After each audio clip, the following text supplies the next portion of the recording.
4 laps.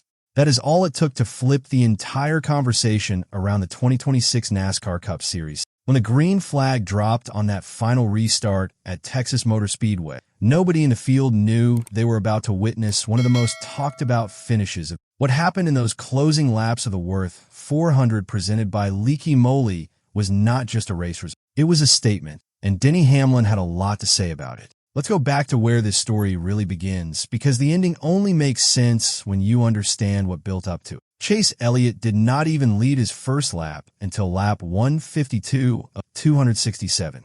Think about that. For more than half the race, he was not even in the picture as the race leader. It was Corey Heim, the 2311 Racing rookie running the number 67 Toyota on a part-time schedule, who was dictating the pace. Heim led an impressive 69 laps on an off-cycle fuel strategy that kept him at the front while the big teams were cycling through pit road. But the moment Heim finally had to pit, everything shifted. Elliott, driving the number 9 Hendrick Motorsports Chevrolet, inherited the lead and never looked back, at least not for a while. From that point forward, the driver of the number 9 controlled the race with an iron fist, thanks in part to a pit crew that performed its 3 fastest pit stops of the season on Sunday. The thing that made Elliott's run even more impressive was the chaos happening around him. This was not a clean race for the Christopher Bell, who had been leading and fighting off teammate Denny Hamlin, got collected in a wreck on lap 68 when Todd Gilliland spun in front of him off turn 4. Bell's number 20 Toyota rocketed into the outside wall, and that was the end of his day. He finished 38th and last. For a driver already having a difficult 2026 season, it was another brutal blow. It was another one of those 50-50 calls, Bell said. Me and Denny were side by side. I saw him spinning and Denny lifted, and I thought that I could shoot the gap on the bottom. And I thought I did shoot the gap on the bottom, but I got clipped. Then came Joey Logano. The defending Texas race winner was eliminated on lap 94 in a pit road incident when he slammed into the back of Cole Custer's car, peeling back the left front fender of Logano's number 22 Penske Ford like a can opener. 7 laps later, Bristol winner Ty Gibbs slammed into the turn 3 wall and fell out in 35th place. And then, on lap 160, reigning series champion Kyle Larson spun in turn 2 and clobbered the wall with the driver's side of his number 5 Chevrolet. I just lost it, Larson said, as his hopes for a second Texas victory ended right there. Contender after contender was wiped out. And through all of it, Chase Elliott kept his car clean, kept executing, and kept accumulating laps at the front. Then came the moment that changed everything. With 11 laps to go, Corey Heim,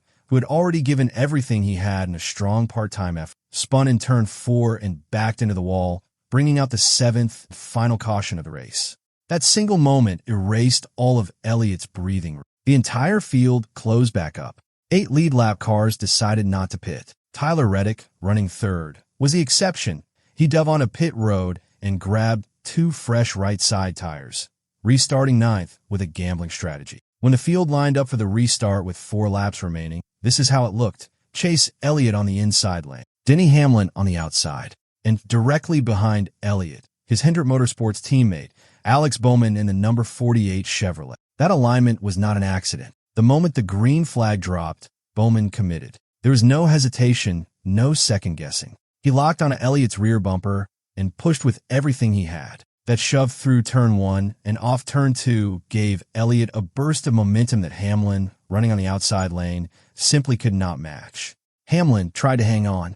He ran side by side with Elliott into turn 1, but the side draft combined with the extra momentum from Bowman's push began working again. The tighter he got to Elliott's car, the worse his own handling became. I thought I got a good restart there at the end side by side, Hamlin said.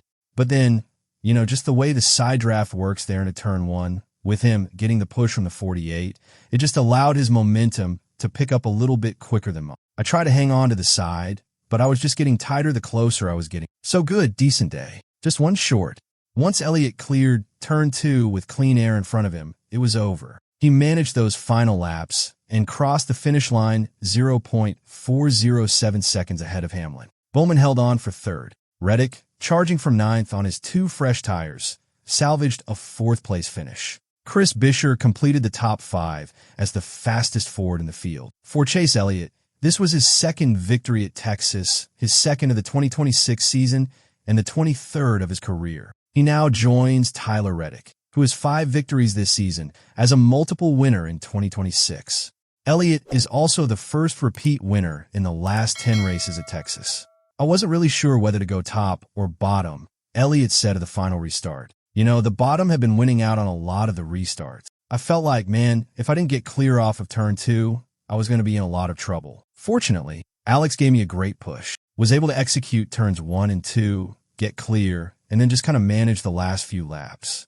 Yeah, man, just crazy. You know, to say as much as we struggled out here to have 1-2 races here now in the last few years is pretty wild. And Bowman, who had missed a significant portion of the early season battling vertigo, was simply glad to be having solid days again. Honestly, just to be having solid days and finishing races after how the start of the season went, it feels good, Bowman said. Super happy for this Ally 48 team. Everybody at Hendrick Motorsports. Happy for the 9 on the win. Hendrick Engine Shop did a great job.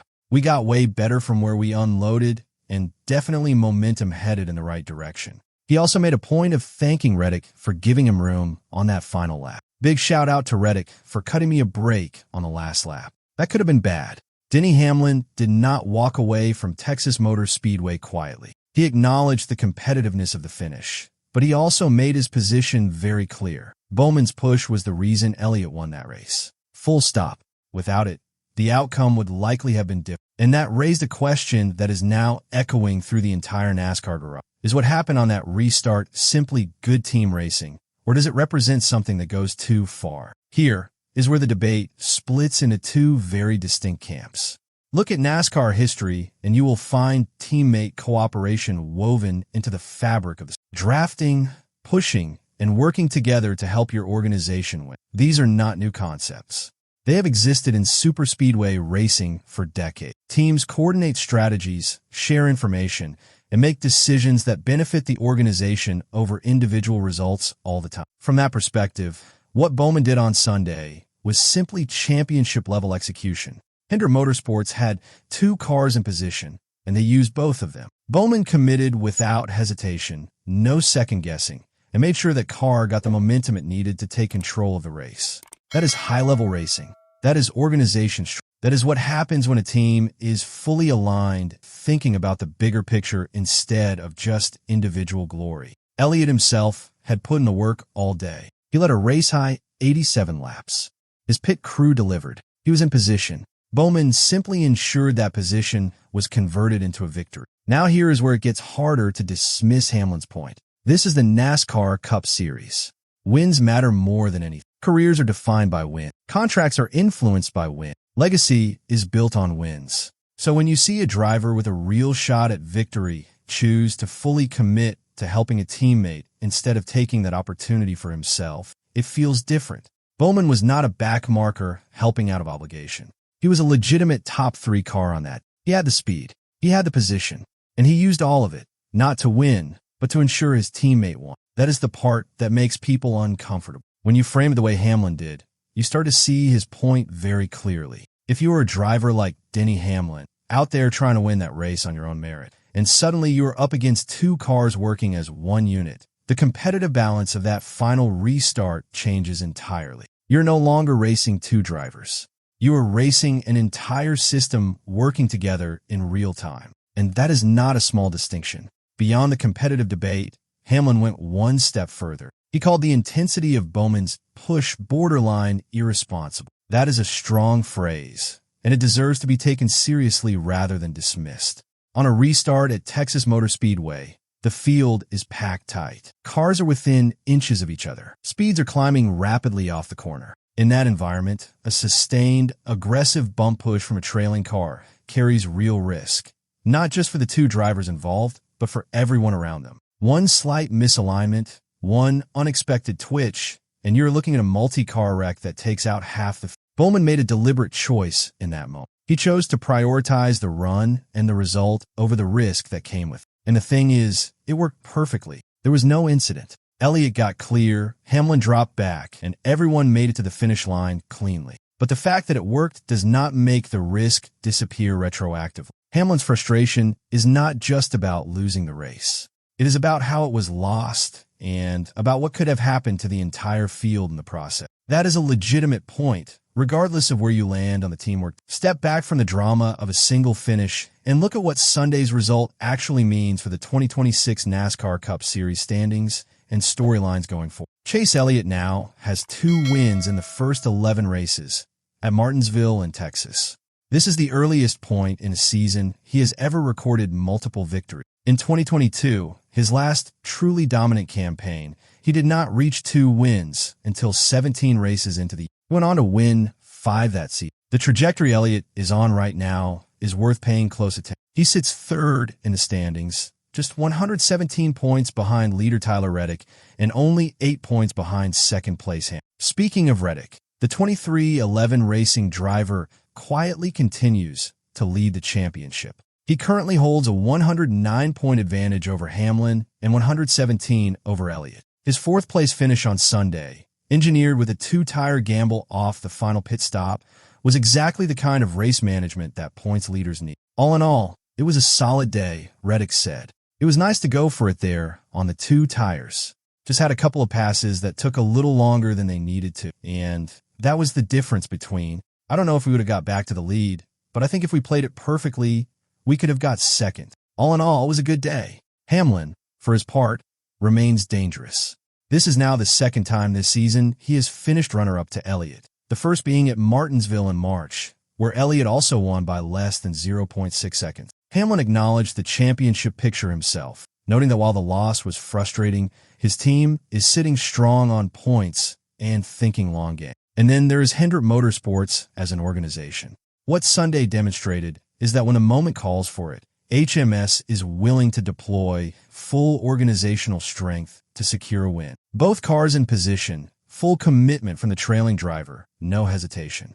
Other teams in the garage took note of that. Other drivers took note of that. Alex Bowman, who missed a significant portion of the early season due to vertigo, has now posted back-to-back top 3 finishes, 3rd at Talladega and 3rd at Texas. He is nowhere near playoff position after missing so much time, but the speed is clearly back. He's a factor again. Here is the reality of what Texas produced beyond the box score. Every future restart that puts Hamlin, Elliott, and Bowman in proximity to each other now carries the weight of what happened on May 3rd, 2026 at Texas Motor Speedway. Hamlin is not going to forget the moment he watched 2 Hendrick Motorsports cars operate as a single unit to take a win away from it. Other drivers in that field saw it too, and they're thinking about how they respond when a similar situation develops. This is how rivalries form. This is how seasons develop an identity. A single finish, 4 laps, 1 push,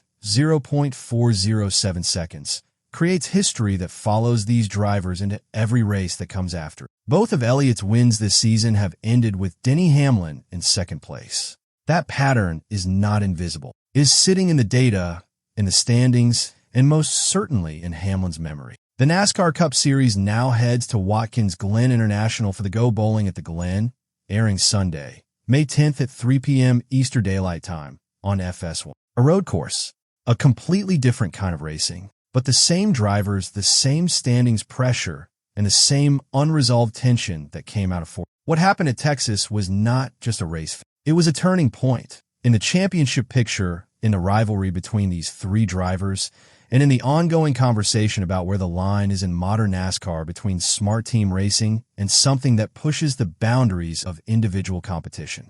And that conversation is nowhere near over.